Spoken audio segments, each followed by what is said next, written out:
it fills me up. And to be in this is the 50th year of Steppenwolf. I did my first play as Steppenwolf in a church basement in Highland Park in 1978. So it's not supposed to happen this way. Things like this aren't supposed to last, but in this case they did. So you still pinch yourself. So I'm really kind of filled up with gratitude, and I'm very happy that I was able to work on this play with Amy and everybody else.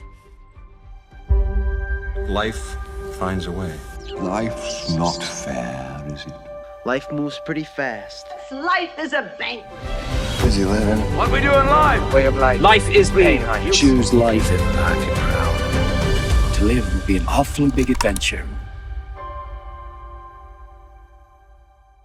Welcome to the movie of your life with Richard Roeper. We're all the stars of our own story, but depending on the day, we might be the hero, sometimes the sidekick, the comic relief, the mentor, or maybe even the villain. On this podcast, we talk with actors and directors and artists and newsmakers and influencers about their origin stories and the movies that shape their dreams, influence their worldviews, and help define who they are today. I want to bring in my friend, my co-host, my producer, Jennifer Weigel, to tell us about a very special guest that we have today. Gary Cole has spent decades building one of the most versatile careers in Hollywood, moving seamlessly between comedy and drama in memorable roles ranging from Bill Lumbergh in Office Space and Kent Davison in Veep to Mike Brady in the Brady Bunch movie. These days, he's starring as Special Agent Alden Parker in the hit series NCIS. But now, the Rolling Meadows native and longtime Steppenwolf Ensemble member is coming home. For the first time in 25 years, Cole is returning to the Chicago stage, starring in Mia Chung's ambitious and inventive play, Catch as Catch Can. The production features 3 actors playing 6 roles across gender lines and tells the story of a prodigal son's complicated return home. Catch as Catch Can is playing now at Steppenwolf Theatre. It's part of the company's 50th anniversary season, and it runs through July 12th. Gary Cole, welcome to the program. Gary, I want to start off by talking about Catch as Catch Can, and everything about this play, including the title, seems to have like a couple of different meanings and a couple of different layers. It's at the Steppenwolf right now, folks. You got to check it out. It's simultaneously one of the funniest plays I've seen in recent years, and also one of the most heartbreaking, which is, an amazing pivot. Can you tell folks a little bit about the setup of the story itself? I mean, at the heart of it, it's a family drama. It has 6 characters played by 3 actors. There is 2 mothers. One has a son, and the other mother has a son and a daughter, and then she has her husband. And the whole family is kind of waiting for this favorite son to return from the West Coast. They live in the East Coast of New England. That's the just the bare bones plot. As I mentioned, I mean the trick of this play is it's double casting, which allows all 3 of us to play two characters, and each of us is playing the opposite gender as well as our own. So you can do the math. We're doing double duty here and trying to bring this thing home. But it's you described it at the top really well, which is this play hits all kinds of tones. It kind of starts in a light fashion, and in the middle there's a scene what I would call almost farcical, and then it really takes a turn into a darker a darker area. So I don't want to give away exactly what happens too much, but I mean it's quite a ride, I would say. People have talked about it being kind of a roller coaster, feeling. We all get comfortable, I think, with the rhythms of the comedy, and we all relate to the holiday scene where it's like, okay, we got to get this out of the oven. We don't have enough rolls. Writing the names on the drinking cups. My family still does that to this day. and just when we've settled in, and then it takes that pivot. But I want to talk about your approach as an actor, because when you're playing, as you mentioned, you're playing a woman, you're playing a guy. How do you convey that without getting into any kind of, stereotypes or over the top? The subtleties, I think, are really important here. Right. Well, Amy Morton, who directed the play, who I've known forever and Mhm. have been on stage with, and I'm just the biggest fan, of hers, and she was uh, very specific about the way to go about trying to achieve this. It starts with really just fundamentals at first. I mean, there's, both Tim and I had to do something vocally that would raise our pitch. We didn't want to go, there's the choice to go like, falsetto almost, Mhm. but that, I don't think that would sustain itself for the length of the play. The main point was to make a distinction between male and female, and same for Audrey. She had to do the same thing. Um, so that was one thing to arrive at. That took a while, but it was just a process of just doing the play and trying to get something that was natural, but at least in a higher register than I would have for my other character. And the other thing was physical. And Yes. Amy Yeah. was always very. Anytime we were like walking or sitting or whatever it was, she would just throw the penalty flag and say, "No, no, Mhm. you're stomping around like a dude. You've got to shorten up the steps." And she would give us all kinds of um, images and just the what you had, the way you had to sit and where your legs had to be. So it was very that in that way it was very just kind of nuts and bolts about what to do physically. And then the play and getting into it character wise, um, it's like you said, you get comfortable in one scene, and then all of a sudden it Mhm. morphs into something where all of a sudden you weren't expecting where that was. Um, but it was just the discipline of making each character distinct from the other, all three of us, and we began to find the story. The one thing that was difficult was going back and forth Right. between scenes. The first two scenes I'm playing Roberta, and then all of a sudden I find myself in this scene as Robbie, and then all the other two actors, Tim and Audrey, have also flipped and morphed into their other character. And for a while, that scene was tricky to me, and I began to realize it was because I had just come out of these other two scenes, Mhm. and so this is the first time I was transitioning, and it's that was the hardest thing because as an actor, what you're used to is following an arc of a character all the way through the play. And you can't do that here. Yeah, exactly. You have to put the brakes on, go to, get in another car and drive that car for a while.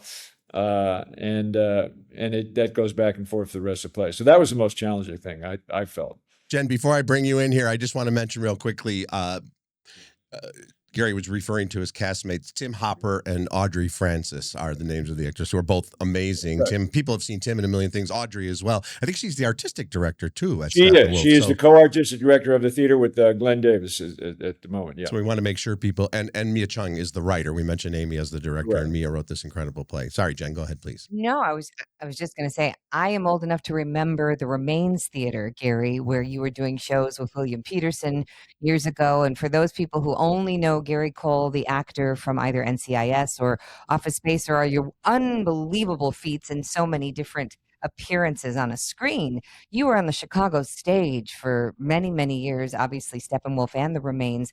You haven't been in over a couple of decades. How was it returning back? And was the landscape very different when you got here?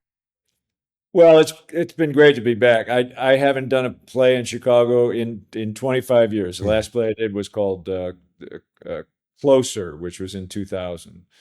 To be in this building and the way it exists now, I'm sitting in a room that didn't exist hardly even the last time I was here. So it's a flood of memories. It's it's just like a whirlwind of images just passing before me from the beginning of Remains, which started in 1979. And then, the Remains had actually I did some productions with Steppenwolf before that, and a lot of people from Remains did productions of Steppenwolf and vice versa. So it's emotional.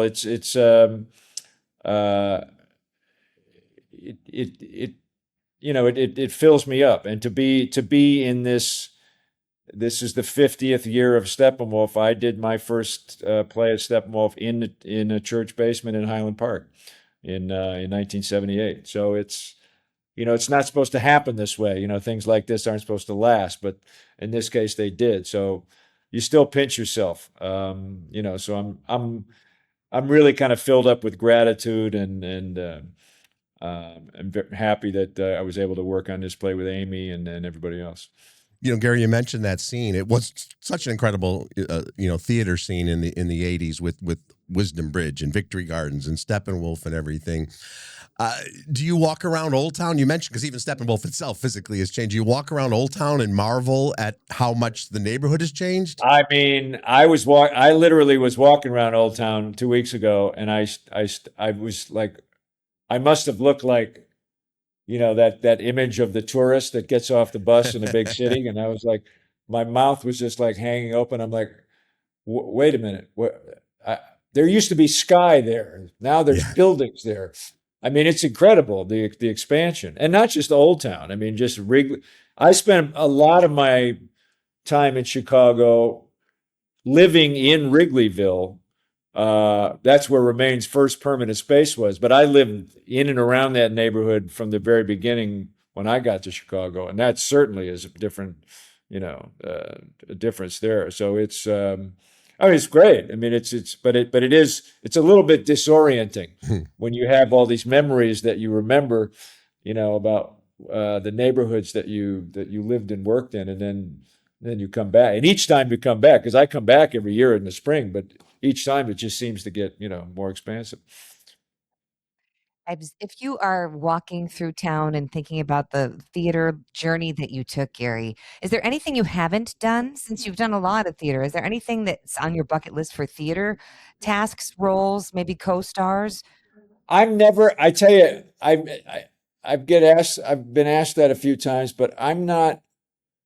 A lot of people have that role that they, I don't know, fantasize about, or that they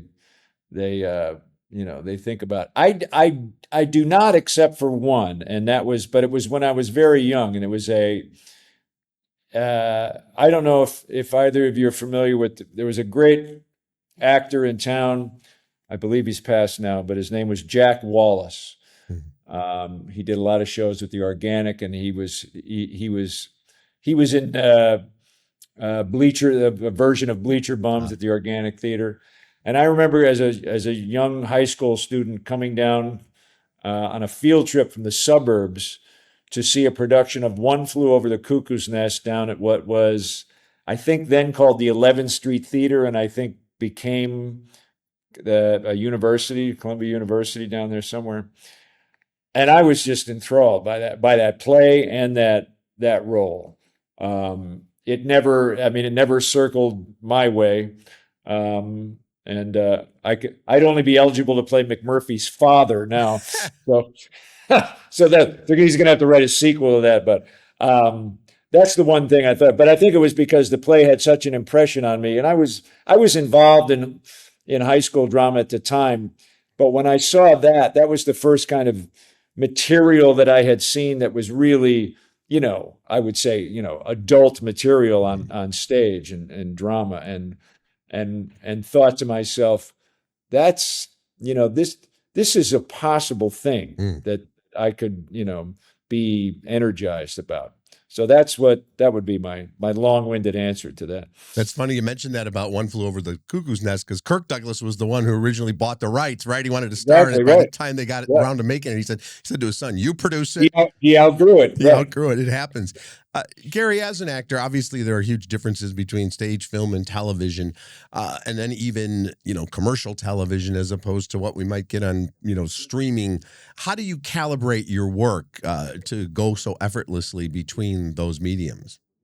Well, I think at the heart of it, you're doing the same task. You're doing the same job. It's the environment is the trick. That certainly changes. I guess, and you use the word calibrate, and that's what you have to do. It's the size of your work. You have to realize how you're coming across in whatever medium you're working in. And even if you're doing television and film, you have to realize how close the camera is, how wide it is, how close it is, where it is. So you make these adjustments, but the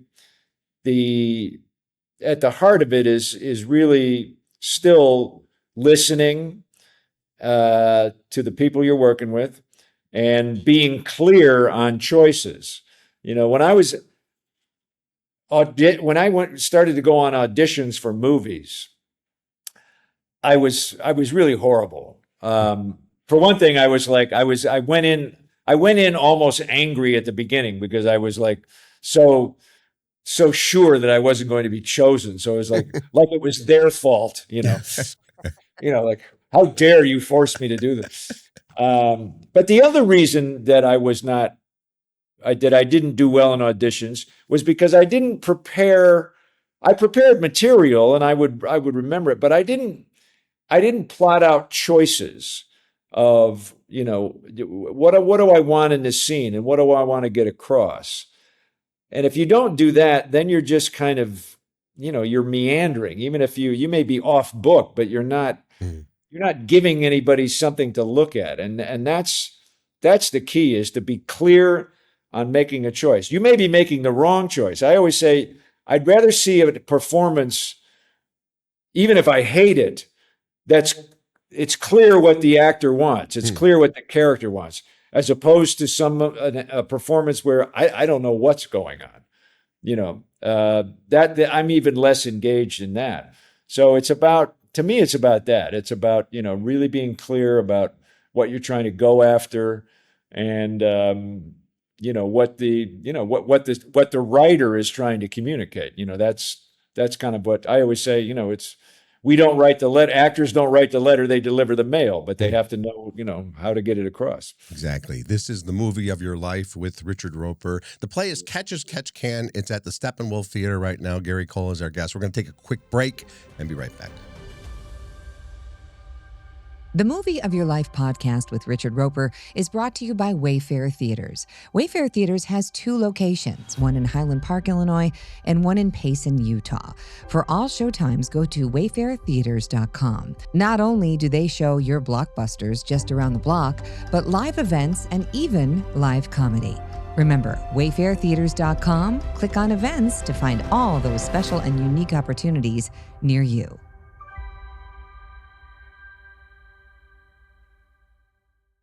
Welcome back to the Movie of Your Life with Richard Roeper. Our guest, Gary Cole, not only on stage right now in Chicago at Catch as Catch Can through July 12th, but many know Gary for so many roles. We talked about them in the intro. But I'm just curious, Gary, if there is a guilty pleasure movie that you love, that your family thinks you're cuckoo for loving. Well, I've got a boatload of favorite movies. Most of them all are in the same era when I was an impressionable, youngster. So, I put, and they're probably cliche to most people, but I put The Godfather in another character. That's in another category. Right, That's in its own category. I can't put that on a list. It's just a given. The Right. Godfather's on television. You have to sit there and watch the rest of it. Nobody thinks you're crazy for loving The Godfather. There you but go. Is there a Snakes on a Plane in your closet that you don't want to admit? Oh, you're talking about something guilty pleasure that I wouldn't admit, but I'll admit to you. Correct. Okay. Let's see. I don't know that there's anything that I would be, ashamed of telling you. I like comedy a lot. I like Meatballs. Bill Murray around 1980. Well, we have some special programs. We're doing Shakespeare in the Round again this year, of course. Our political roundtable, Henry Kissinger will appear. Yasser Arafat is going to come out, spend a weekend with the kids, just rap with them. That's amazing. And the kids wanted animals, so this year each camper will stalk and kill his own bear in our private wildlife preserve. Are you sure the children can hack that? We'll see. Probably had a budget of $5, I'm guessing. You know, and Bill Murray got $4, and then the rest of the budget was $1 on the rest of everybody else. What's in it? Oh, I'm gonna pull out a real. This is an obscure movie, but I think I saw it once or twice in the 70s. It was called Freebie and the Bean. James Caan. It's all right. We're police officers. Here's your phone. That's right. It starred James Caan and Alan Arkin. Yes. And I recently watched it again, and it's a crazy movie. I don't know that it works totally, but there's something about the two of them. I think they were given a script, and they both read it, and then they threw it out the window. But they continued to shoot the movie. And I liked that era for a lot of movies that kind of came out that way. That were just kind of like freewheeling and just kind of a ride, kind of a roller coaster ride. Yeah, Gary, they'd start off with like, let's get a couple of great stars, and then they'd come up with a wacky title like Mother Jugs and Speed, right, Freebie and the Bean, and you would just go. You mentioned Meatballs. It's interesting too. I recently clicked across that, and Bill Murray hadn't yet, and I mean literally found his voice. His voice is a little different in that.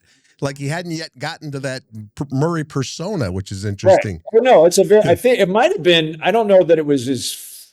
It might have been his first film. I want to say it had to be. It had to be. If it wasn't, it was certainly maybe his second film. But I don't know. He just had. I mean, that's an example of somebody that.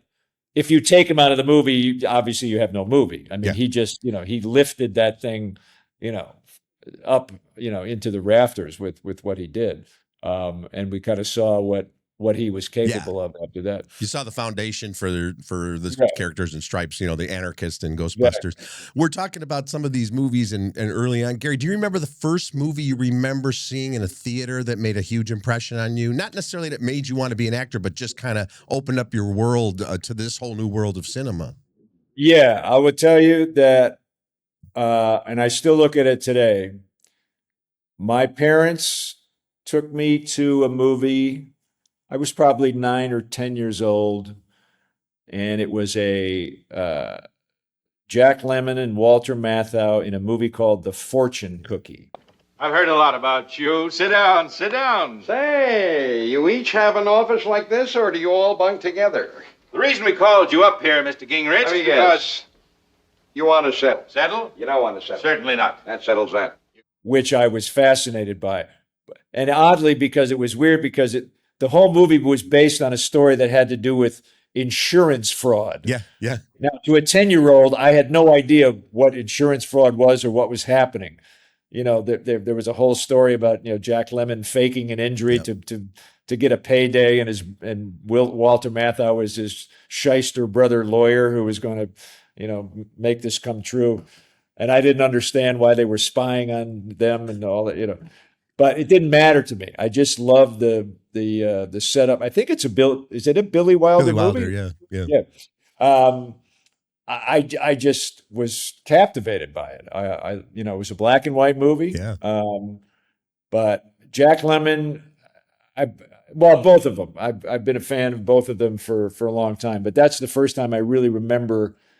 I think it probably was the first time I ever saw Jack Lemmon in a feature in a movie in a theater, and then continue to watch whatever he did after that, and obviously all the movies that they made together.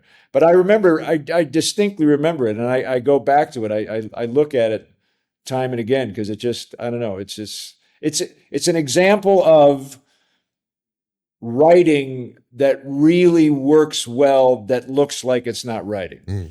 But it's obviously it's such a tight script, the way they, the story that the way that it's told and the way they interact with each other. It's just really comic gold to me. You talked about auditioning, Gary. Is there an audition that you got that surprised you in a movie that you thought, oh my gosh, I got it? You mean that I was surprised I got the role, you mean? Yeah. Well, I'm always surprised when I get when I get cast. I'll tell you one thing that surprised me. I read for, and I worked on it quite a while. I did a role on an HBO show called Entourage, 2008, 2009, somewhere around there. And I worked on it well. And I remember the character was, I understood the character. There was things going on in my life that were comparable to what was going on in this character's life. And I went in, I read, and it's the first time this ever happened to me. I was surprised because I wasn't sure it actually was happening. It was the fact that I was hired in the room. I mean, they told me this was the creator and writers. Oh, yeah, all right, we're using you. He followed me out the door and said, we're using you. And nobody had even called anybody yet. There was no agents involved yet. So, you never know if, something can go south. But that certainly never happened to me before. Nobody ever followed me out of a room and chased me down in the hallway and said, okay, you're doing this part. So that was a surprise for sure. Hey, Ari. Where are you? I'm at my house. Why? When you have a meeting with Aaron Sorkin in 10 minutes. Because I'm trying to get my notes for the meeting, but Marlo won't give them to me. You should have tattooed him on your little horse ass! You let me in. You! Whatever's in this house is now mine! Andrew, come back to the office. Not without my notes, Ari. I can't do this meeting without them. Gary, that's interesting you mentioned that. We just had Jeremy Piven on last week, as a matter of fact. But Entourage by design was this kind of heightened version of reality and showbiz. But your character had this really kind of grounded. It was all of a sudden we had this Arthur Miller arc for your character, the head of the TV division, but it was going through so much stuff. So it really kind of, again, we were talking about Catch as Catch Can. Once again, like it took us in a different direction on that series. Your character, it was beautifully done, by the way, too. I really thought it was a great performance. Well, I think there's moments and Doug Ellen, I think I think he's underrated. I mean, I think that show was, the writing in that show was, I thought, really tight and really specific and really, and obviously, being about the business, which, we all know something about it. To me, it hit true. And that's one of the reasons I liked it. And so that's why it was a lot of fun to play it, because it wasn't, there was nothing vague about it. I mean, just his dialogue is just really, it gets under your fingernails. So that's my hat's off to him for that. You don't need to do this, but if you decided to go on Cameo, you would be the second trillionaire just by doing Bill Lumbergh. You realize this, right? Now, that hadn't occurred to me. Wait a minute. Let me call my agent. No. I know. Well, nobody, we all knew. Everyone that worked on that film was huge fans of Mike Judge. And we all knew that it was, very funny, very smart, and very specific, because he's an animator, right? So it's already in his head already. But you could tell when he was shooting it that he knew exactly what each scene required, and just little, just little dashes of, positioning, and just more specific than you could even think of. We have sort of a problem here. Yeah, you apparently didn't put one of the new cover sheets on your TPS reports. Oh, yeah. I'm sorry about that. I forgot. Yeah. Did you see the memo about this? Yeah. Yeah, I have the memo right here. I just forgot. But it's not shipping out till tomorrow, so there's no problem. Yeah. If you could just go ahead and make sure you do that from now on, that would be great.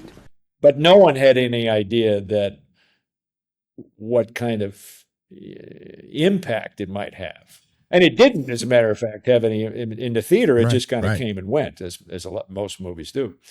But I guess that the culture of, I never worked in an office, so I was not aware of the cubicle culture so much. But that's not true for a lot of people. I mean, that's the world, right? And so that got through, and and it became, as time went on, it became a film that people went back to. Last question before we let you go, Gary. And you mentioned The Godfather, so you're not allowed to say The Godfather on this one. But if you had the chance to be just a fly on the wall on the set of any movie while it was filming for an entire day, what movie would you pick? Well, it's between two. Okay. But I'll say, because I always put it at number one, that would be Dog Day Afternoon.